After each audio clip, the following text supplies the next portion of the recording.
Goma renaîtra toujours.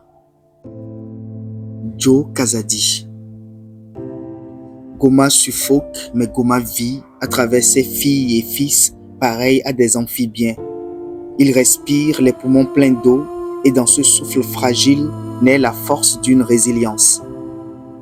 Goma suffoque, mais Goma se tient debout à travers ses enfants qui portent la vie, l'espoir d'une ville indestructible, défiant la cruauté de ses ennemis, ses ombres acharnées à vouloir l'étouffer. Goma suffoque, mais Goma éclaire par le sourire de ses filles et fils qui enfantent la beauté au cœur de la laideur, semant des étoiles dans la nuit la plus sombre. Goma suffoque, mais Goma s'élève à chaque rayon de soleil qui caresse ses collines, témoignage d'une ville renaissant sans relâche, malgré les cendres et les ruines.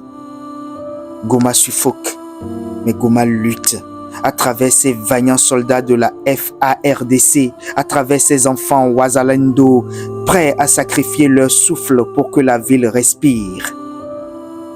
Goma suffoque, mais Goma chante dans les poésies qui coulent comme des rivières, des mots capables d'éteindre les fracas des armes, des syllabes qui murmurent la paix aux échos des détonations. Goma suffoque, mais Goma vit dans les souffles sacrés de ses enfants qui portent son nom comme un hymne et défient les ténèbres avec lumière de la foi et de leur foi. Sans Internet, Goma suffoque, mais Goma vit. Sans eau, sans électricité, sans ravitaillement, Goma suffoque, mais elle vit. Sans argent, sans renfort, sans soutien, Goma suffoque, mais elle persiste. Sans regard pour la consoler, Goma suffoque, mais elle brille. Car le monde entier s'éteindra avant que Goma n'abdique.